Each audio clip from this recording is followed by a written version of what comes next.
આવતીકાલે જે પ્રજાસત્તાક દિન છે એ તમામ મિત્રોને રિપબ્લિક ડે એટલે કે પ્રજાસત્તાક દિનની શુભેચ્છા. ખરેખર શુભેચ્છા કોના માટે હોય કે જેમને ફાયદો થતો હોય. તો બંધારણ મુજબનું શાસન ખરેખર ચાલ્યું છે. આપણા સમાજને શું બંધારણીય હક અને અધિકાર મળ્યા છે? ખાસ કરીને SC ST OBC કોળી સમાજ, જેમાં OBCમાં સૌથી ગુજરાતમાં મોટો આવે છે. તો એ બંધારણ મુજબ જે ડોક્ટર બાબા સાહેબ આંબેડકરે બંધારણમાં આપણને જે હક અને અધિકાર આપ્યા છે એ શું એને મળ્યા છે આપણને? તો એ એક એક એક મુદ્દા આપણે જોતા રહીશું. તો મિત્રો, આપણે સૌ પ્રથમ લીગલ ડિસ્ક્લેમર જોઈ લઈએ, કાનૂની અસ્વીકરણ.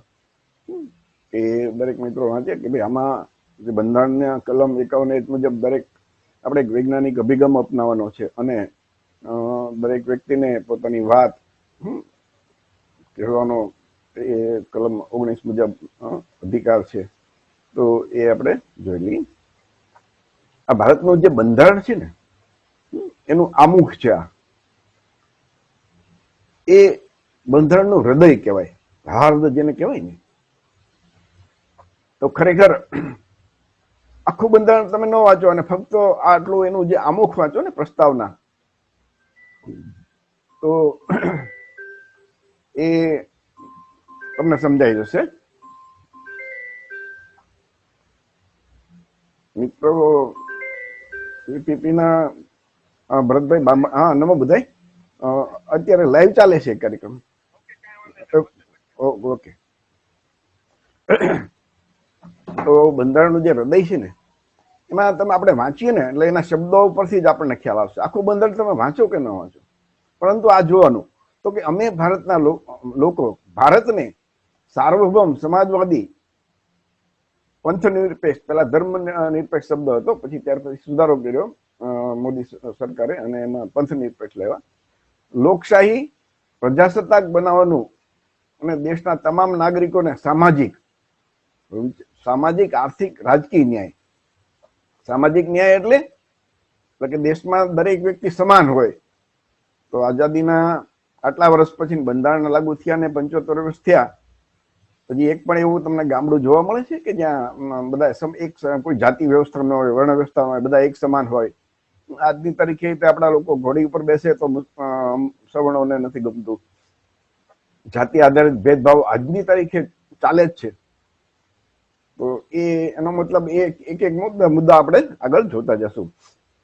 એવી રીતે આર્થિક ન્યાય મળ્યો છે, રાજકીય ન્યાય મળ્યો છે. પછી વિચાર, એટલે આપણે જેમ આપણે મનમાં વિચારતા હોય આપણે એની અભિવ્યક્તિ, પછી આપણો જે માન્યતા હોય, આપણો જે ધર્મ, ઉપાસનાની સ્વતંત્રતા છે, તક અને દરજ્જાની સમાનતા, એટલે કે આપણને દરેક જગ્યાએ સમાન તક મળી છે OBC SC ST ને. આ બધું બંધારણની આમુખમાં લખેલું છે. તો સમાનતા નિર્ધારિત કરવાનો તેમજ તેઓમાં વ્યક્તિનું ગૌરવ તેમજ દેશ પ્રત્યેની એકતા, અખંડિતતાને ખાતરી આપતી બંધુતા વિકસાવવાનો દ્રઢતાપૂર્વક નિર્ણય કરીને તારીખ 29 નવેમ્બર 1949 રોજ આ બંધારણ સભામાં બંધારણને અપનાવીએ છીએ. અમે અમારી જાતને સમર્પિત કરીએ છીએ. એટલે કે વી ધ પીપલ ઓફ ઇન્ડિયા.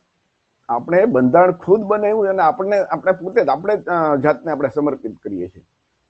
એટલે કે આપણે બનાવેલું બંધારણ છે. તો આ જે બંધારણનો આમુખ છે એના એક એક મુદ્દા આપણે આગળ જોતા જઈશું. તો વિચાર કરજો, આર્થિક ન્યાય છે તો આજની તારીખે તમે જુઓ ને તો દેશની અંદર આર્થિક રીતે સમાનતા, બેરોજગારી કેટલી થઈ છે તમે વિચાર કરજો.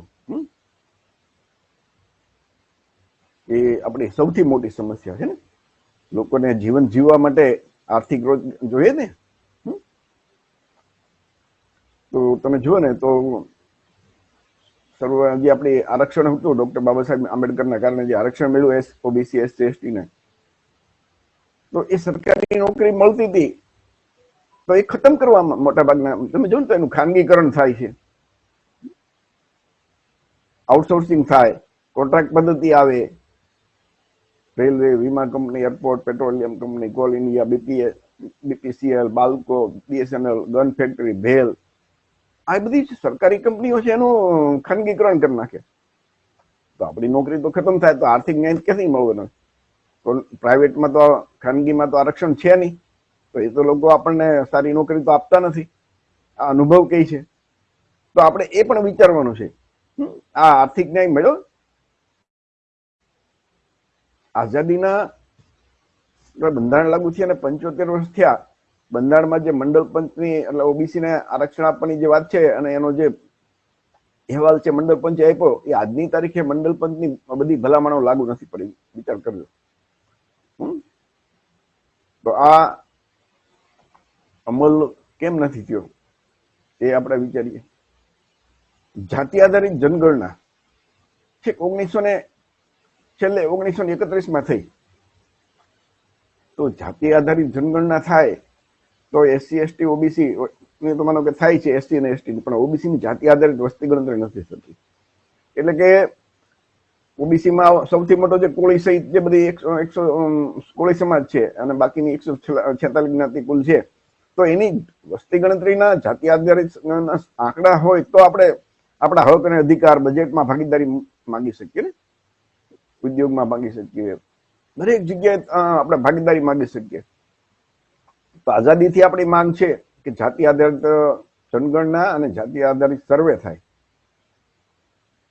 જાતિ આધારિત સર્વે થાય એટલે કે આર્થિક કોની પાસે, નોકરી ધંધા કોની પાસે છે સૌથી વધારે, ઉદ્યોગપતિઓ કોણ છે, ખેતીની જમીન કોની પાસે છે, સુપ્રીમ કોર્ટમાં કોણ છે, હાઈકોર્ટના જજ કોણ છે. દરેક વસ્તુ આર્થિક રીતે સંકળાઈ જાય તો આપણને ખબર પડે કે એસસી એસટી ને તેના વસ્તીના પ્રમાણમાં એનો ભાગ મળે છે. અને ઓબીસી ના તમે જુઓ તો દરેક જગ્યાએ એની વસ્તીના પ્રમાણમાં નહિવત એની ભાગીદારી છે. તો જે ઓબીસી નો હિસ્સો છે કોણ ખાઈ જાય છે?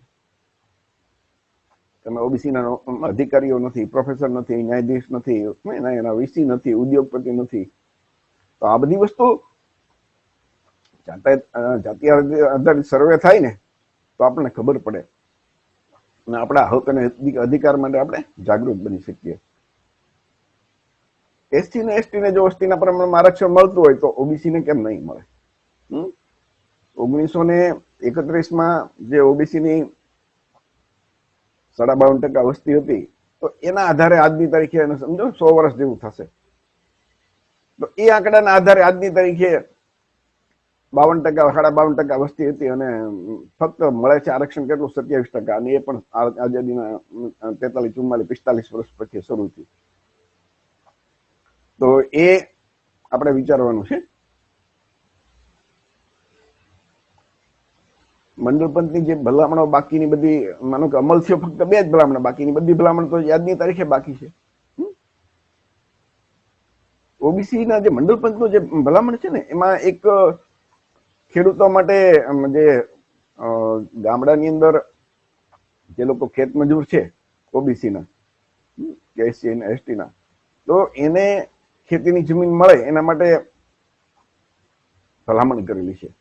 તો એના માટે ખેત જમીન સુધારણા બિલ રાજ્ય સરકાર લાવી શકે અને જે વર્ષો પહેલા વાવેલીની જમીન મુજબ મળી હતી ને ગણોત્તરનો કાયદો લાગુ થયો, એ ફરીથી અત્યારે જો લાગુ કરવામાં આવે, તમે જો તો મોટા મોટા જે જમીનદારો છે પોતે ખેતી કરતા જ નથી.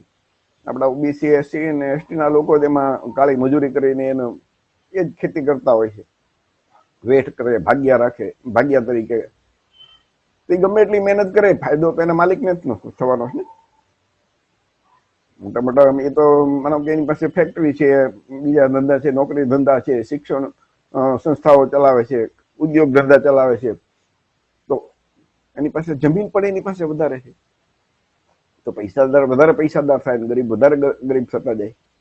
તો આ એક પણ સુધારો આ બધું ક્યારે થાય કે આજે બંધારણમાં લખેલું છે એની અમલ નથી થતો. એટલે સૌથી મોટું જે ડોક્ટર બાબા સાહેબ આંબેડકરે જે બંધારણના આમુખમાં લખ્યું છે ને, તો આ લોકશાહીના 4 સ્તંભ છે. તો સામાજિક ન્યાય આપણે પહેલા જોયું કે આજની તારીખે આઝાદીના બંધારણ લાગુ થયા અને 75 વર્ષ થયા, પરંતુ ભાગ્ય જેવું કોઈ તમને ગામડું જોવા મળે કે જ્યાં જાતિ વ્યવસ્થા, વર્ણ વ્યવસ્થાની આધારે ભેદભાવ ન થતો હોય. શહેરમાં પણ થાય છે, ભેદભાવના પ્રકાર બદલાઈ ગયા છે, ભેદભાવ તો થાય જ છે. ત્યાર પછી જે રાજકીય ન્યાયની વાત આવી તો તમે જો સંસદ છે, કેન્દ્રનું શાસન છે, ભારત દેશનું શાસન સંસદ ભવનમાંથી ચાલે, રાજ્ય સરકારનું જે વિધાનસભા એ ત્યાંથી એનું શાસન ચાલે. તો આઝાદીથી આજ સુધી જે આપણા ઓબીસી, એસસી, એસટી જેની વસ્તી અને મત અંદાજે 85% જેવા છે, એ લોકોનું ક્યારે હાથમાં શાસન આવ્યું છે? તમે વિચાર કરજો. મત ઓબીસી, એસસી, એસટી ના 85%, અને શાસક તમે જુઓ ને તો હંમેશા જે બ્રાહ્મણ વાણિયા હોય એ જ હશે. આપણા લોકો એમાં ફક્ત ધારાસભ્યો કે સંસદ સભ્યો હોય, પણ એ નીતિ વિષયક નિર્ણય લઈ શકે એવી કોઈ પોસ્ટ એના હાથમાં ન હોય. અને એ દેખાઈ આવે કે આપણા જે હક અને અધિકાર, જે બંધારણનો અમલ નથી થયો, એનું પાછળનું મુખ્ય કારણ કે આપણા લોકો શાસક નથી. મત આપણા વધારે અને શાસક એ લોકો. તો આ તો દુનિયાની આઠમી અજાયબી કહેવાય કે જે સમાજ પાસે 85% મત હોય અને છતાં શાસક સમાજ એ અન્ય હોય, 15% વાળા હોય, તો એ 15% વાળા એવી શું ચાલાકી કરે છે કે આપણા લોકો એમને જ મત દઈને આવે? જે લોકો બંધારણ લાગુ થયા અને 75 વર્ષથી આપણને હક અને અધિકાર નથી આપતા, બંધારણનો અમલ નથી કરતા, છતાં આપણે એમને મત આપીને આવીએ. તો લોકશાહીને 4 સ્તંભ છે, એમાં પેલું જે માનો કે શાસન છે, બીજું છે એ અધિકારીઓ. તો આજની તારીખે તમે જુઓ ને તો ક્લાસ 1 જે સરકાર ચલાવે છે એ અધિકારીઓ તમને ભાગ્યે જ આપણા કોઈ જોવા મળશે, ઓબીસી, એસસી, એસટી ના. વચ્ચે એક ફિગર આવ્યો હતો ને કે વડાપ્રધાન કાર્યાલયમાં 90 સચિવ છે, આઈએસ અધિકારી, એમાંથી એકાદો એસસી ને એસટી નો કદાચ કોઈ નહીં હોય, પણ 2 કે 3 ઓબીસી ના છે, બાકીના બધા બ્રાહ્મણ વાણિયા સવર્ણો. તો જે લોકો દેશ ચલાવે છે એ આપણને ન્યાય ક્યાંથી આપે? એ આપણા માટે વિચારવાના ક્યાંથી? ત્યાં વસ્તીના પ્રમાણમાં આપણી ભાગીદારી, જે આપણને સમાન તક જ નથી આપતી ને. બંધારણમાં જે અમુકમાં લખ્યું ને કે સમાન તક, તો ત્યાં આપણને સમાન તક હોવી જોઈએ ને. આજે જ સમાચાર ગુજરાતના હતા કે ગુજરાતના મુખ્ય સચિવ તરીકે પંકજ જોશી, જે આઈએસ અધિકારી છે, એમની નિમણૂક થઈ. એ તો બ્રાહ્મણ જ હશે ને, સ્વાભાવિક કે પંકજ જોશી એટલે એના નામ ઉપરથી આપણે કલ્પના કરીએ કે એ બ્રાહ્મણ હશે. 3% જેની વસ્તી છે એ બ્રાહ્મણ. એ તમે જોવો ને તો એ ગુજરાતના તમે જેટલા મુખ્ય સચિવની યાદી તમે ગૂગલ સર્ચમાં તમે કાઢશો ને, એમાં ઓબીસી, એસસી, એસટી ના કેટલા? એક વખત થયા કોઈ? વિચાર કરજો. મુખ્ય સચિવ નહીં થયા હોય કદાચ, ભાગ્ય જ કોઈ એકાદું હોય. તો સુપ્રીમ કોર્ટ જે ત્રીજો સ્તંભ છે એ હાઈકોર્ટ અને સુપ્રીમ કોર્ટ, આપણે જેને જ્યુડિશરી કહીએ, ન્યાયતંત્ર કહીએ, તો એમાં આપણા તમે જો ને તો ઓબીસી, એસટી, એસટી જે 85% જેવી વસ્તી છે એની ભાગીદારી નહીવત જેવી છે. અને એમાં તો કોઈ પરીક્ષા એ નથી લેતા, કોલેજિયમ સિસ્ટમ દ્વારા એ નક્કી કરેલા જે બધા અમુક જે 200-250 કુટુંબ છે એમના સગાવાલા અને મામા માસીના બધા જજ તરીકે ગોઠવાઈ જતા હોય. પછી હમણાં જે રિટાયર્ડ થયા ને ચીફ જસ્ટિસ ચંદ્રચૂડ સાહેબ, તો એમના પપ્પા પણ એ ચીફ જસ્ટિસ હતા. વિચાર કરજો કે આપણે જ્યાં ન્યાય અપાવવાનું છે એ ન્યાય એ જગ્યા પર આપણે પ્રતિનિધિત્વ નથી. તો આ આપણને સમાન તક મળે એની જવાબદારી કોની છે? સરકારની. એટલે કે જે બંધારણ મુજબ એનું બંધારણ અમલ નથી થયો એનો મતલબ. ચોથો સ્તંભ છે જે મેઇન ટીવી અખબાર મીડિયા. તો મેઇન ટીવી અખબાર મીડિયામાં આપણી ભાગીદારી તમે જોવો તો હાવ નહીવત જેવી છે. એ તો આભાર માનીએ આવા સોશિયલ મીડિયાના, કે સોશિયલ મીડિયામાં આપણે લોકો આપણો એનો અવાજ એકબીજા સુધી પહોંચાડી શકીએ છીએ. બાકી જે મેઇન ટીવી મીડિયા છે એને તો રવિશકુમારના શબ્દોમાં ગોદી મીડિયા કહી ને, અમુક લોકો એને બ્રાહ્મણ બન્યા મીડિયા કહે છે. તો એ તો સતત તમે જોવો ને તો આપણા સમાજને ગુલામ કેવી રીતે બને એવી જેવી વાતો કરતા હોય છે. સતત આપણા હક અને અધિકાર માટે આવી કોઈ દિવસ ચર્ચા તમને ક્યાંય નહીં. એમ તમે જુઓ ને તો એ જે મેઇન મીડિયા છે એમાં આપણા જે બધા હક અને અધિકાર બાકી રહી ગયા છે એના વિશે કોઈ દિવસ ચર્ચા તમે જોઈ છે? આપણું સોશિયલ મીડિયા છે, આપણી ચેનલ છે, એટલે આપણે આવી થોડીક વાતો કરી શકીએ. એ લોકો નહીં કરે. તો આ લોકશાહીના ચારે સ્તંભ ઉપર આપણને આપણી ભાગીદારી નથી. બધી તમામ જગ્યા ઉપર બ્રાહ્મણ વાણિયાનો મુખ્ય જે મેઇન કબજો છે. તો પછી આઝાદીના જે 75 વર્ષ બંધારણ લાગુ થયું અને થયા, એનો મતલબ કે બંધારણ લાગુ, એનો અમલ નથી થયો. લાગુ તો થયું પણ અમલ નથી થયો. જો અમલ થયો હોત તો દરેક જગ્યાએ વસ્તીના પ્રમાણમાં ભાગીદારી હોત. હા, આપણે દરેક મિત્રોએ વિચારવાનું છે. આઝાદીથી આપણે માંગીએ છીએ કે એક સમાન અને ફ્રી શિક્ષણ. છેલ્લા 5000 વર્ષના ઇતિહાસમાં વાત કરીએ ને તો છેલ્લા 1000 વર્ષથી જયારે અંગ્રેજો આવ્યા એ પહેલા આપણા જે ઓબીસી એસટી જે હિન્દુ ધર્મમાં જે શૂદ્ર વર્ણના લોકો છે એને ભણવાનો અધિકાર જ લઈ લીધો હતો. શસ્ત્ર ધારણ કરવાનો અધિકાર, વેપાર કરવાનો અધિકાર, આ બધું લઈ લીધું હતું. તો જે સમાજને 1000 વર્ષથી ભણવાનો જ અધિકાર નહોતો, છીનવી લીધો એનો. અને એમને જયારે આઝાદી મળે તો 100 વર્ષ સુધી તો બધા તમામને, ફક્ત ઓબીસી એસટી ની, દેશના તમામ લોકોને એક સમાન અને ફ્રી શિક્ષણ મળવું જોઈએ કે નહીં. અત્યારે બે ભાગ પડી ગયા છે. ખાનગી શાળામાં આપણા બાળકો અને એ લોકોના છોકરાઓ છે. એ તમે જુઓ ને તો ખાનગી શાળામાં આપણા બાળકો નહીં ભણે. આપણા બાળકો બધા સરકારી સ્કૂલમાં ભણતા છે. આપણામાંથી જે મધ્યમ વર્ગના જે પહોંચી ગયા છે એમાં અમુક આપણા વસ્તીના પ્રમાણમાં એનું ભાગીદારી નહીં વધે. ખરેખર તો દેશની અંદર રાષ્ટ્રપતિ, કલેક્ટર કે કોઈ પણ ગરીબ, બધાના છોકરાઓને એક સમાન શિક્ષણ મળવું જોઈએ, એક સમાન શિક્ષા હોવી જોઈએ. તો સ્પર્ધા થાય ને. ખાનગી શાળાનું બધાનું ખાનગીકરણ કેમ સરકારીકરણ કરી અને દરેક જગ્યાએ એક સમાન શિક્ષણ એ હોવું જોઈએ. તો એ બંધારણમાં તો એ લખેલું છે ને, બધાને સમાન તક મળવી જોઈએ. તો તમે જો તો દેશમાં બે ભાગ પડી ગયા છે, એક અમીરોનું અને એ લોકો અમીર છે, આપણી પાસે તો ગરીબ છે બધા. હા, સીધો મતલબ છે કે બંધારણ લાગુ તો થયું પણ અમલ થયો નથી. દરેકને ફ્રી આરોગ્ય સેવા મળે, એક સમાન. આપણા સરકારી દવાખાનાની શું દશા હોય? એ લોકો પાસે રૂપિયા છે એટલે તો ખાનગી હોસ્પિટલમાં સારવાર લઈ શકે. આ જવાબદારી સરકારની છે, એનો અમલ નથી થયો.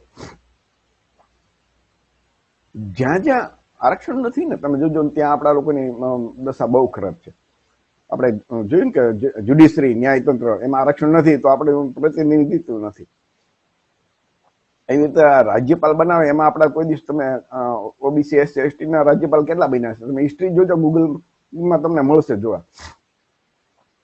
તો અમુક જે એ બ્રાહ્મણ વાણિયાની રાજકીય પાર્ટી છે એના બધા જે અંધભક્ત હોય એને કદાચ ક્યાંક બનાવે, બાકી ભાગ્ય જ આપણા લોકોને બનાવે. વસ્તીના પ્રમાણમાં ભાગીદારી છે જ નહીં.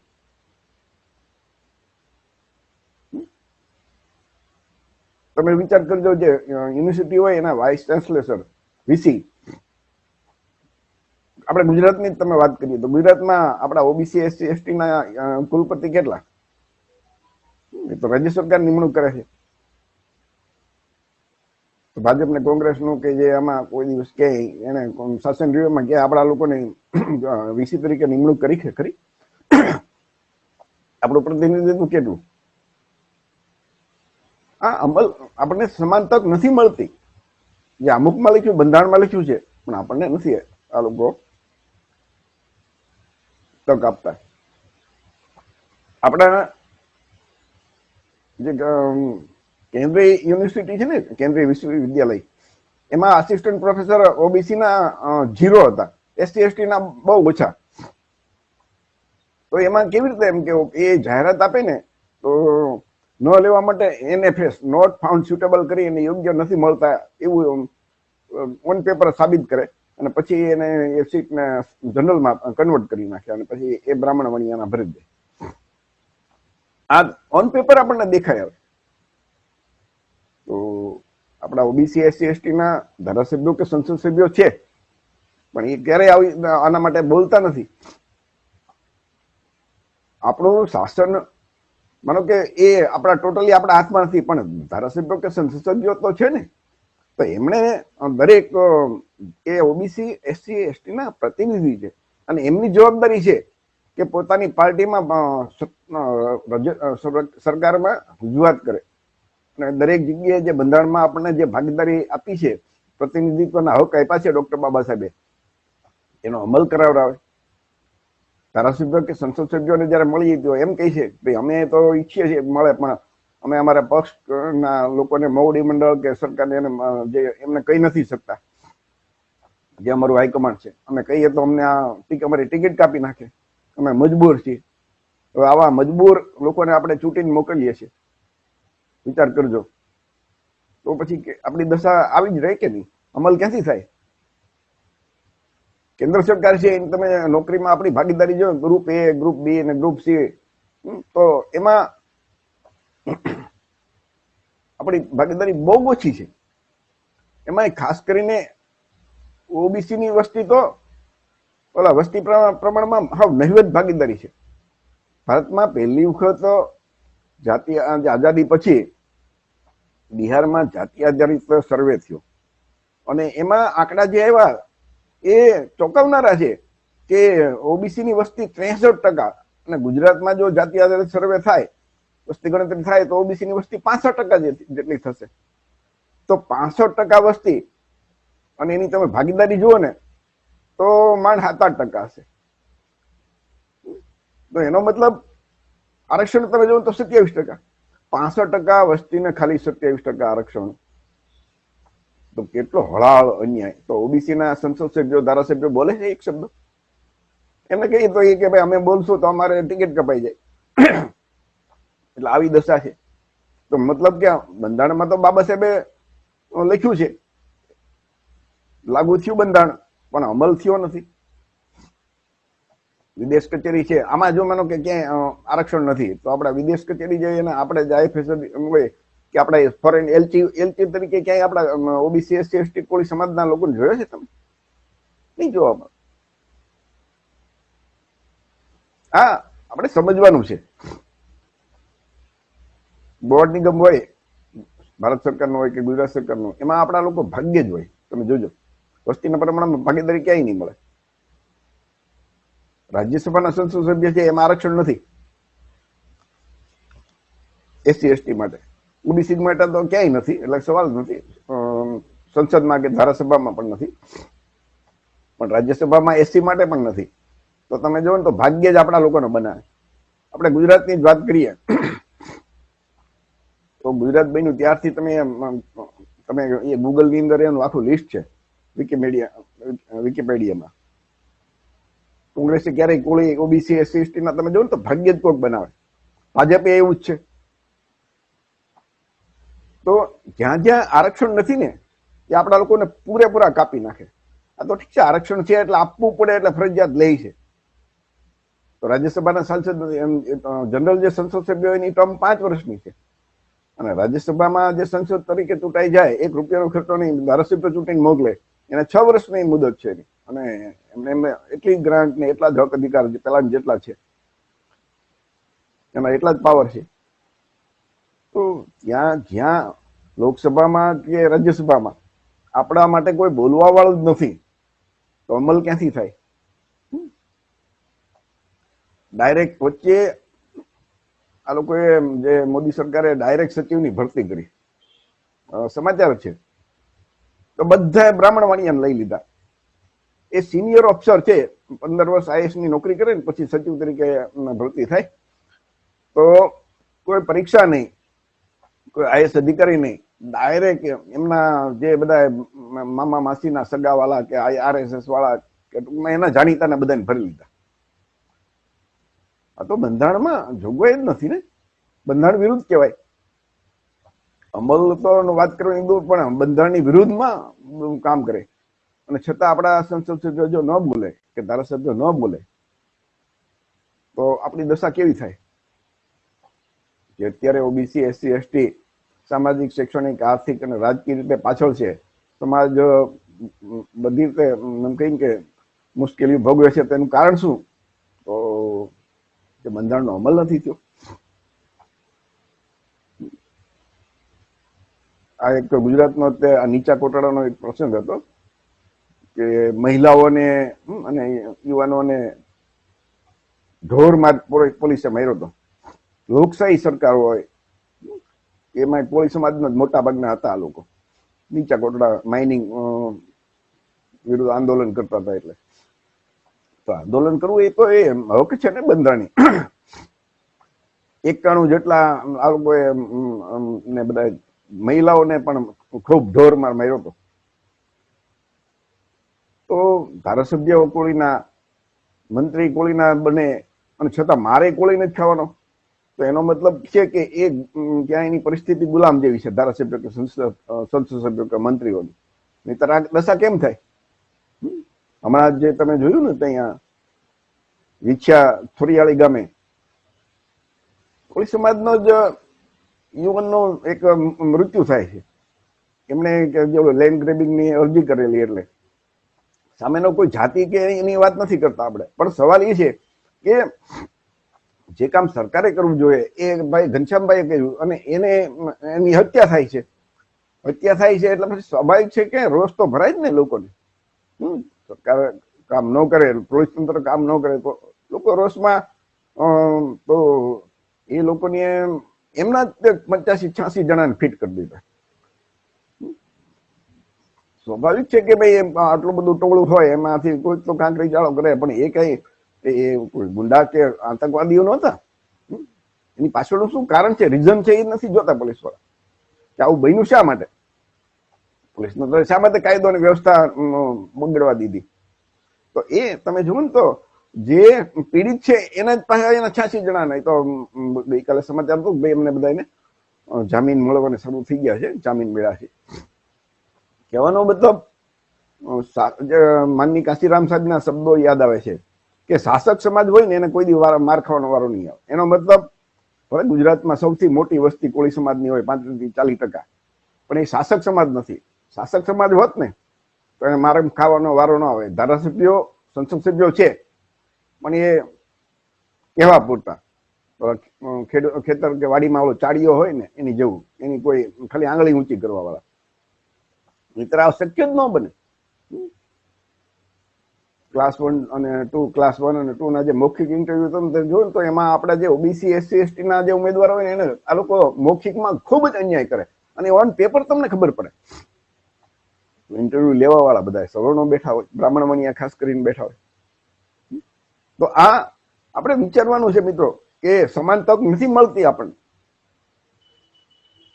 સ્થાનિક સ્વરાજ્યની સંસ્થાઓ જે છે એમાં પેલા 65% જેવી ઓબીસી ની વસ્તી છે. એસસી ને એસટી ને વસ્તીના પ્રમાણમાં આરક્ષણ છે. એમાં ઓબીસી ની 65% જેટલી વસ્તી, તો એને ફક્ત 10% આરક્ષણ મળતું હતું. એ પછી સરકારે બંધ કરી દીધું. એટલે બધા ઓબીસી થોડુંક આંદોલન કર્યું, રજૂઆત કરી, તો ફરીથી એક પંચ નિમાણું ને એ પંચે પછી ડિક્લેર કર્યું 27% આરક્ષણ આપ્યું. હવે 65% વસ્તીને 27% આ જિલ્લા પંચાયત, તાલુકા પંચાયત, નગરપાલિકા, મહાનગરપાલિકામાં પહેલી વખત તો હવે 27% આરક્ષણ આ 2025 થી હવે ચૂંટણી આવશે ને અત્યારે ટૂંક સમયમાં, જાન્યુઆરી ફેબ્રુઆરી, એમાં એ 27% આરક્ષણ આપવાના છે. તો ધારાસભ્યો છે, સંસદ સભ્યો છે ઓબીસી ના, કેમ બોલતા નથી? 65% વસ્તી 27% આરક્ષણ કેમ ભાઈ? એસસી એસટી ને જો વસ્તીના પ્રમાણમાં આપો છો તો ઓબીસી ને શા માટે નહીં? તો આ ધારાસભ્યો, સંસદ સભ્યો કેમ બોલી નથી શકતા? બંધારણનો અમલ કેમ નથી કરી શકતા? જે સમાજની જેટલી વસ્તી હોય એનું પ્રતિનિધિત્વ તો એટલું ત્યાં હોવું જોઈએ કે નહીં? પણ આટલો બધો અન્યાય થાય. દેશના, માનો કે આપણા ગુજરાતની વાત કરીએ, ગુજરાતના ટોચ 10,000 ઉદ્યોગપતિની તમે યાદી બનાવો તો એમાં તમને આ જે કોળી, ઓબીસી, એસસી, એસટી ના ઉદ્યોગપતિ એક પણ નહીં હોય. જોજો તો બંધારણના આમુખમાં લખ્યું છે ને આર્થિક ન્યાય, તો આર્થિક ન્યાય તો મળ્યો જ નથી. દેશના આમ એનો પાકો સર્વે આવ્યો નથી, પણ અંદાજ એવો છે કે ભાઈ જે દેશના 5% લોકો છે ને, જે અમીરો, એની પાસે દેશની 90 થી 95% સંપત્તિ એની પાસે છે, અને જે 95% લોકો છે એની પાસે માંડ 5% સંપત્તિ છે. આટલી ભયંકર અસમાનતા તો બંધારણમાં તો આર્થિક સમાનતાની વાત લખી છે. એક ઉદ્યોગપતિ એના માનો દીકરાના લગ્નમાં 5,000 કરોડ ખર્ચી શકે, તો વિચાર તો કરો કેટલી અસમાનતા ઉભી થઈ. આ શા માટે? કે બંધારણનો અમલ નથી થયો. રૂપિયાવાળા વધારે થાય અને ગરીબ વધારે ગરીબ બનતા જાય.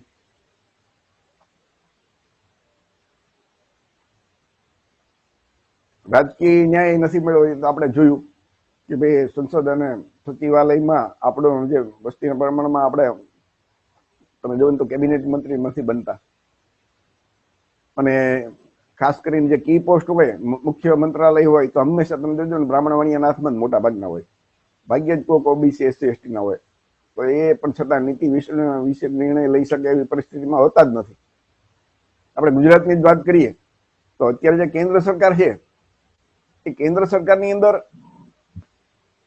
જે ભાગીદારી ગુજરાતમાંથી જે 5 કેબિનેટ મંત્રીઓ ગયા, મિસ્ટર નડ્ડા, જે ઓલા વિદેશ મંત્રી રવિશંકર રાય, અમિતભાઈ શાહ, મનસુખભાઈ માંડવિયા અને પાટીલ,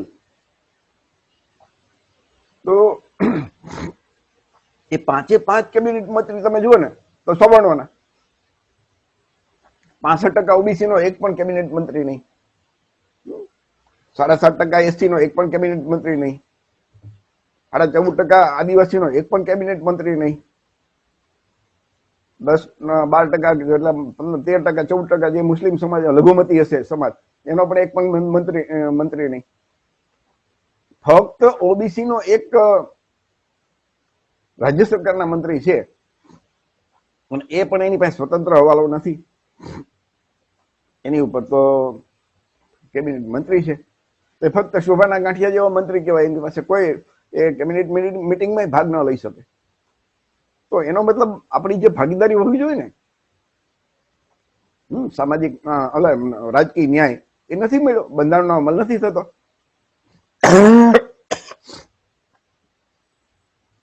ધારાસભ્યો કે સંસદ સભ્યો બનાવી દે તો એનાથી શું થવાનું છે? એ તો બોલતા નથી. ખરેખર દશા એવી છે કે સંસદ સભ્યો ધારાસભ્યોને મળીએ ને તો એમ કે અમે બોલશું તો અમારું પત્તું કપાઈ જાય. હકીકત એવી છે કે એ બોલે ને એનું પત્તું કપાઈ જાય તો એની બીજા 15 જણા એવા લાઈનમાં ઉભા છે કે અમે એના કરતા વધારે ગદ્દારી કરશું, અમે તો એક મોઢું સીવી નાખશું, કોઈ દી નહીં બોલીએ, અમને ટિકિટ આપો, અમને ધારાસભ્યો સંસદ સભ્યો બનાવો. તો આપણા હક અધિકાર માટે તો બોલતા જ બધા એનું પોતાના માટે કામ કરે છે. જો આપણા હક અધિકાર માટે બોલતા હોત તો આજની તારીખે આ મંડળ પદ બરોબર એનો અમલ છે, જાતિ આધારિત વસ્તી ગણતરી છે, એના માટે બોલતા હોત, એક શબ્દ કોઈ બોલતા સાંભળ્યા તમે? આપણા આટલા મુદ્દા છે અન્યાયના, ક્યાંય બોલ્યા છે એક શબ્દ?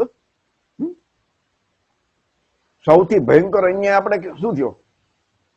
આ મોદી સરકારે 2019 ની અંદર છે એ ઈડબ્લ્યુ આરક્ષણ. બંધારણમાં તો જોગવાઈ છે જ નહીં આર્થિક રીતે આરક્ષણ આપવાની. તો એને શું કર્યું? બંધારણમાં સુધારો કરી નાખ્યો. બંધારણમાં ઓબીસી એસસી એસટી માટે સ્પષ્ટ 340, 41, 42 માં લખ્યું છે કલમમાં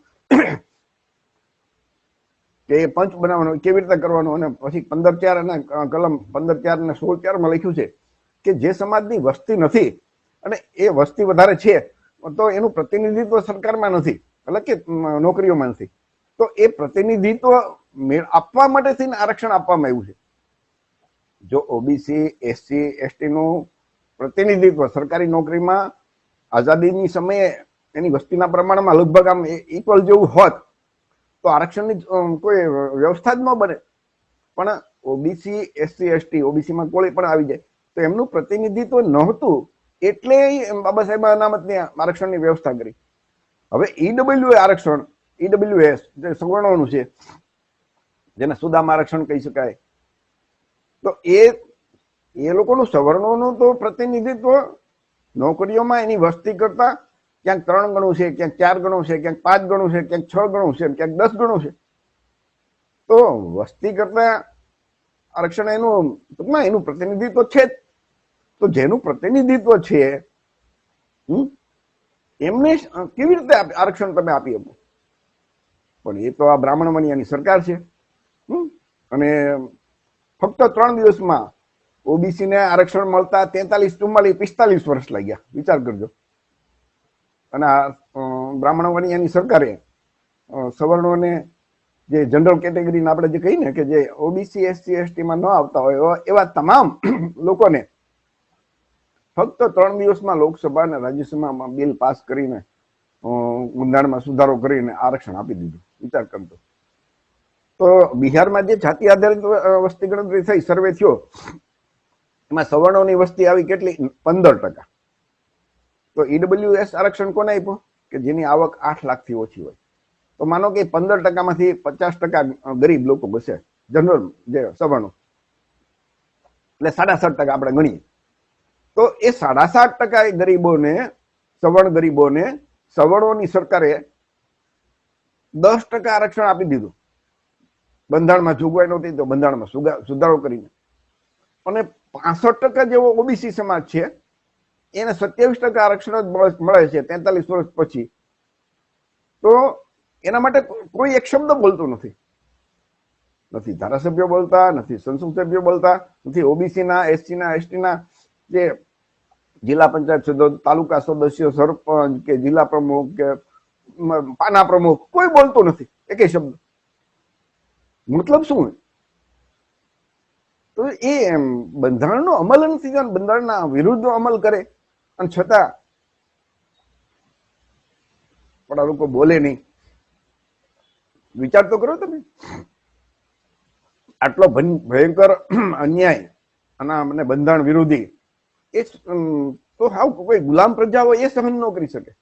અને છતાં 85% વસ્તી વાળા ઓબીસી એસસી એસટી ના લોકો એ પાછા ગર્વથી કે ના ના બહુ સરસ. તો લોકોને આની જે ગંભીરતા હોવી જોઈએ ને, જે અન્યાય કેવી રીતે થાય છે એ નથી સમજાતું. 65% વસ્તીને ખાલી 27%, એટલે કે જે ઓલરેડી ભૂખ્યા છે ને, આ જે આપણા છોકરાઓ જે છે ને ઓબીસી એસસી એસટી ના, જે ઓપનમાં આવતા એને અનામતમાં ન ગણવા, એટલે જે ઓપનમાં જે 50% ખુલ્લું પડ્યું હતું ને એમાંથી 10% ઘટાડી નાખ્યું અને એ 10% છે સવર્ણોને આપી દીધું.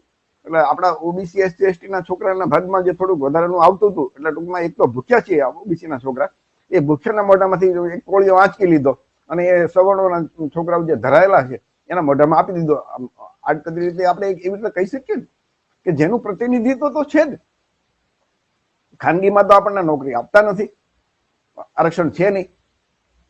તો માંડ ક્યાંક 2 કે 3% જે સરકારી નોકરીઓ છે દેશમાં, ત્યાં લોકો આપણા લોકોને મળતું હતું એને એમાં ઘટાડો કરી નાખ્યો. ઓબીસી ને તો મળતું જ નથી. તો આવડો મોટો ભયંકર અન્યાય છે. આ તમે જુઓ ને તો બિહાર સરકારે જાતિ આધારિત સર્વે કર્યું તો ઓબીસી ની 65% વસ્તી કરી, એને ઓબીસી માટે આરક્ષણ વધાર્યું અને ટોટલી જે 65% જેવું આરક્ષણ કરી નાખ્યું ત્યાં. તો એની જે હાઈકોર્ટ છે એને બંધ અટકાવી દીધું. હાઈકોર્ટને રદ કર્યું. વિચાર કરજો. તો કોર્ટની અંદર ઓબીસી ના, એસસી ના, એસટી ના જજ નથી સુપ્રીમ કોર્ટ અને હાઈકોર્ટમાં, તો શું દશા થાય? આ તમારી નજર સામે નમૂનો. હાઈકોર્ટે કીધું કે ભાઈ 50%થી ટોટલ આરક્ષણ વધવું ન જોઈએ. હવે જનરલ વર્ગના ઈડબ્લ્યુએસ આરક્ષણ જયારે આપી દીધું તો 50%થી વધી જાય છે. તો એ વખતે આજે સુપ્રીમ કોર્ટ અને હાઈકોર્ટના જજ એક શબ્દ બોલતા નથી, 50%નું ધ્યાનમાં જ નથી લેતા. અને આ જે 5 જજ તમારી નજર સામે છે ને, એમને ચુકાદો આપી દીધો કે ના ના એ બરોબર છે ઈડબ્લ્યુએસ. એમાં 3 વિરુદ્ધ 2. એમાં જે એક ચીફ જસ્ટિસ હતા ને એ એમ કીધું ભાઈ એમ ના ના ઈડબ્લ્યુએસ આરક્ષણ છે એ નો બિન બંધારણ છે. પછી જસ્ટિસ બેલા ત્રિવેદીએ પણ એમ કીધું કે એ બિન બંધારણી છે. બાકીના 3 જજ છે એમને કીધું ના ના બરોબર છે. તો સવર્ણના જજોએ આપણા ઓબીસી એસસી એસટી માટે ની વાત હોય તો આડા લે, અને એમના સવર્ણોની વાત હોય તો એમના માટે 50%નો કાયદો ન લાગુ પડે. વિચાર કરજો. આ નજર સામે પેલી નજરે એવું લાગે ને આપણે તો આપણા ધારાસભ્યો, સંસદ સભ્યો ને કેમ આમ પેટમાં એવું નથી, એનો આક્રોશ કેમ નથી આવતો કે અમારા દીકરા દીકરીઓને શું ના વાંક એમાં? ગુજરાત સરકારનો તમે જો ને તો સંદેશની અંદર એક એક રિપોર્ટ હતો કે બિન અનામત નું જે બોર્ડ છે ને એનું બજેટ એમ કે 1000 કરોડ અને કોળી ઠાકોર વિકાસ નિગમ નું 55 કરોડ. તો બિન અનામત ની ગુજરાતની અંદર માનો કે 15% વસ્તી હોય, એમાંથી 7 કે 8% સવર્ણો હોય, તો એ 8% કે 7-8% માટે 1000 કરોડ. ગુજરાતમાં એકલા કોળીની જ વસ્તી, કોળી ઠાકોરની વસ્તી જ છે 35-40%, એના માટે ખાલી 55 કરોડ. એમાં ઓબીસી, માલધારી, સફાઈ કામદાર, આ બધા એસટી અને એસટી ના બધા નિગમનું ટોટલી બજેટ તમે લ્યો ને તો સવર્ણો કરતા ઓછું. 15% વાળાનું બજેટ માંથી 8% જે ગરીબ છે એનું બજેટ વધારે, 7-8% વાળાનું. અને 85% માંથી માનો કે 5% આપણે એ 85% વાળાનું બજેટ ઓછું. તો ઓબીસી, એસસી, એસટી ના ધારાસભ્યો એક શબ્દ બોલતા નથી. એનો મતલબ એ ફક્ત ધારાસભ્યો છે, પણ એના મોઢામાંથી આપણા ઓબીસી, એસસી, એસટી, કોળી સમાજ માટે બોલવાનું એક શક્તિ નથી.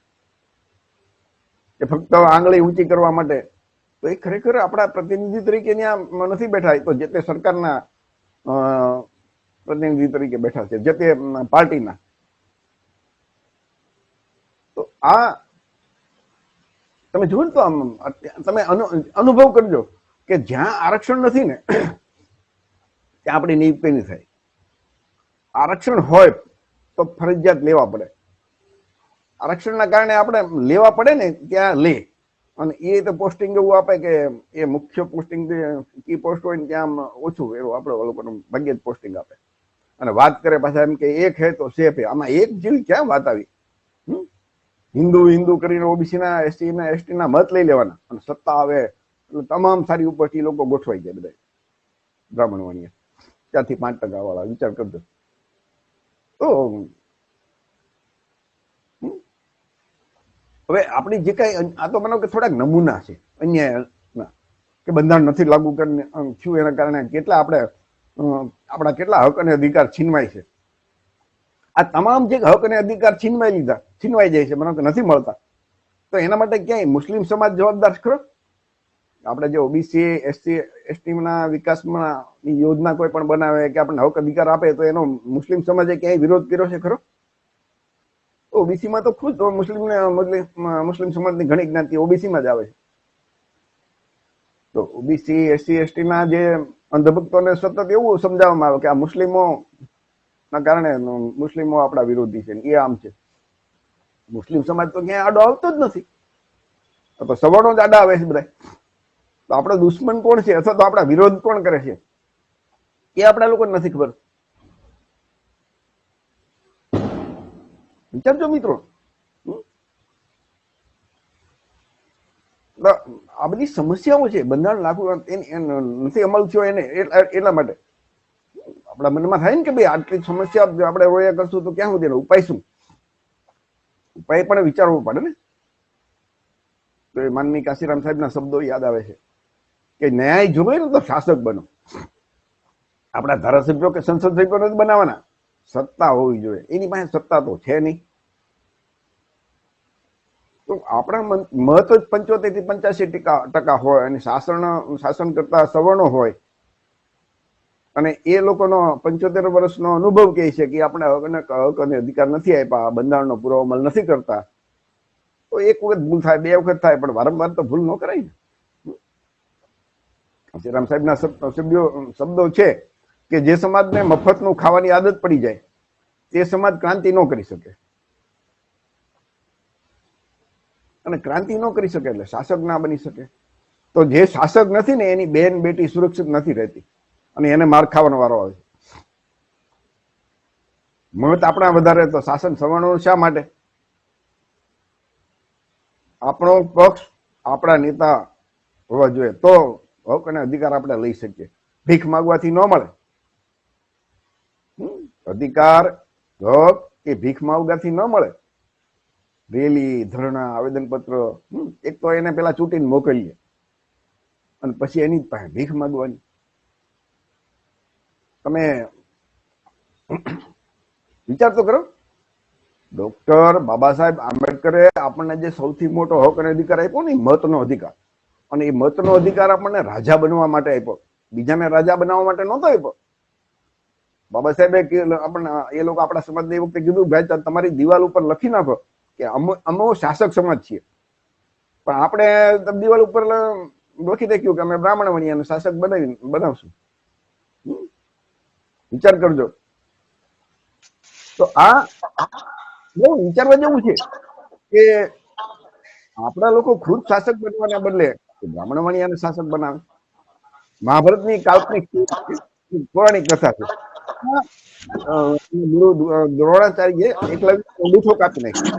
એટલે એમ કે એમને એ એકલવ્ય છે એ એનું જે કૌશલ્ય હતું છીનવી લીધું અંગૂઠો. પણ આઝાદી પછી આપણા ઓબીસી એસસી એસટી ના લોકો શું કરે છે ખબર? એ ખુદ સામેથી અંગૂઠો કપાવી નાખે. આપણે ખુદ શાસક બનવાના બદલે આપણે અંગૂઠો કાપીને પેલા કે બ્રાહ્મણ વણિયાને શાસક બનાવી દઈએ અને પછી એની પાસે ભીખ માંગીએ. પેલા તો ગુરુએ માંગ્યું હતું ને, આમાં તો આપણે પેલા શરૂઆતથી જ તે અમારે શાસન શું કરવું, અમારે તો ગુલામી જ. તો આપણા ધારાસભ્યો સંસદ સભ્યોનો વાંક કાઢીએ, બરોબર છે. ભાજપ કે કોંગ્રેસ સરકારનો વાંક કાઢીએ, સવર્ણો જે બધા બ્રાહ્મણવાળી શાસકો છે એનો અનુભવ થઈ ગયો 75 વર્ષમાં કે નથી કરવાના, અને છતાં આપણે જો એમને જ શાસક બનાવીએ, એમને એવા જ પક્ષોને સમર્થન આપીએ, તો અંતે જવાબદાર હું તો એવું કહું એ લોકો નથી. આપણે બીજાને આંગળી ચીંધીએ ને કે બ્રાહ્મણ વાણિયા જવાબદાર છે, એ શાસક સમાજ, એ આપણા ધારાસભ્યો સંસદ એ તો નથી જ કરવાના એવું સમજી લેવાનું. એટલું તો અનુભવવાનું શીખવું પડે ને. જવાબદાર આપણે લોકો છીએ કે આપણે આટલો અન્યાય, આપણા હક અધિકાર નથી આપતા, છતાં આપણે એમને એવા પક્ષોને આપણે જ સમર્થન આપીએ, તો એનો મતલબ કે ભૂલ ક્યાંક આપણામાં છે. જે મતદારો છે એને કોણ રોકે છે? મતદારો રૂપિયાનો ખર્ચો કર્યા વિના આપણું શાસન આવી શકે દેશની અંદર? 85% મત છે, વિચાર તો કરો. ખાલી 50% લોકો સાચા સમજી જાય ને, અંધભક્તિ છોડી દે, 50% લોકો ઓબીસી એસસી એસટી કોળી સમાજના, તો કોળી ઓબીસી એસટી ની જે પાર્ટીઓ છે ને એ શાસક બને. શાસક ની અંદર એટલે આપણા ઓબીસી ના એસટી ના એસટી ના પક્ષો હોય, અને વિરોધ પક્ષમાં આપણા જ હોય. 15% વાળાનો ક્યાંય વારો જ ન આવે. જે ભાજપ કોંગ્રેસ કે આપ જેવી પાર્ટી છે બ્રાહ્મણ વાણિયાની, એનો વારો જ ન આવે ક્યાંય. તો આ તો આપણે ખુદ મતદારો જવાબદાર છે. એક તો આપણે શું કરીએ કે શાસન લોકો એને બનાવીએ, પછી મારે ખાઈને પછી એની પાસે ભીખ માંગીએ કે અમને છોડાવો. શાસક એ લોકોના પક્ષને બનાવીએ. એ ખબર છે કે પક્ષોએ આઝાદીથી આટલા અન્યાય નથી કર્યા, આપણા હક અધિકાર નથી આપ્યા. ગુજરાતમાં વિચાર કરજો, 30 વર્ષથી એક શાસક પાર્ટી, એક પાર્ટીનું શાસન છે કે જેને આપણે હક અને અધિકાર નથી આપતા, અને છતાં આપણે એને જ મત આપીએ. અને એમાં સૌથી વધારે જો જવાબદાર હોય ને તો કોળી સમાજ. કોળી સમાજના ગુજરાતમાં સૌથી મોટા એટલે વધારે હિસ્સો છે. 35 થી 40% જેના મત હોય અંદાજે, અને એ છતાં જો એ સમાજ શાસક સમાજ ન હોય, તો એનો મતલબ કે આ જે શાસક બનાવે છે એના મોટા ભાગના આ લોકો છે. હક અને અધિકાર તમને મળતા નથી. ધારાસભ્યોને સંસદ સભ્યોને તમે આ સવાલ પૂછજો કે ભાઈ આટલા આપણને હક અને અધિકાર કોણ કેમ નથી મળતા? તો આ આપણે એમનો વાંક કાઢવાના બદલે ખરેખર આપણે લોકો જવાબદાર છીએ, એ આપણે વિચારવું પડે. આપણા મુખ્યમંત્રી હોય ને તો કેટલી આપણે આનો કે એમ કે સ્ટાલિન છે, ત્યાં પછી ટોટલી ઓબીસી એસસી 69% આરક્ષણ આપ્યું છે ને. ત્યાં તામિલનાડુમાં સ્ટાલિને ઈડબ્લ્યુએસ આરક્ષણ જે છે ને જનરલ સવર્ણોનું, એ 0% એને આપ્યું જ નથી. રાજ્ય સરકાર પાસે પાવર છે. આ ભૂપેશ બઘેલ હતા તો એને 76% આરક્ષણ આપ્યું પછાત વર્ગોને. સુપ્રીમ હાઈકોર્ટે અટકાવી દીધું. આદિવાસી હેમંત સોરેન છે, એમને 77% આરક્ષણ આપ્યું, હાઈકોર્ટે અટકાવી દીધું. તો આપણા મુખ્યમંત્રી હોય, આપણી સત્તા હોય, તો શું થઈ શકે તમે આમ નજર સામે જુઓ મિત્રો. તો ઉપરના તમામ જે મુદ્દા છે ને એ સરકાર તો જવાબદાર કહેવાય, આપણા ધારાસભ્યો સંસદ સભ્યો પણ જવાબદાર કહેવાય, પણ એનાથી વધારે સૌથી વધારે જવાબદારી કહીને તો આપણે લોકો મતદારો, આપણે કોળી ઓબીસી એસટી એસટી ના સમાજના જે મતદારો છીએ ને, એ આપણી સંખ્યા વધારે છે. આપણે એને સત્તા સોંપીએ ત્યારે ત્યાં જઈશ ને. કોળી ઓબીસી એસટી એસટી ના મતદારો સંકલ્પ લે કે આજથી આ બ્રાહ્મણ વાણિયા જે લોકો એમને અન્યાય કર્યો છે, અત્યાર સુધી જેમણે અમને હક અને અધિકાર નથી, એવા પક્ષોની સરકારે અમને હક અને અધિકાર નથી આપ્યા, બંધારણનો અમલ નથી કર્યો, એમને અમે કોઈ દિવસ મત નહીં આપીએ. રાતોરાત ક્રાંતિ થઈ જાય. જેવી ચૂંટણી દર 5 વર્ષે તક મળે છે. એક વખત ભૂલ થાય, 2 વખત થાય, પણ વારંવાર ભૂલ કરીએ તો આપણે મૂર્ખ કહેવાય કે નહીં? વિચારજો મિત્રો. અને આ ડોક્ટર બાબા સાહેબ આંબેડકરે એટલે તેને લખ્યું છે કે ધર્મના નામે આપણા લોકોને ગુલામ બનાવ્યા છે. આ લોકો જે ધર્મમાં એકને શ્રેષ્ઠ ને બીજાને નીચે એમ કરીને આપણને એટલે ગુલામી તમે જોવો ને તો ઓટોમેટિક અહીંયા આપણને દેખાય છે. શાસક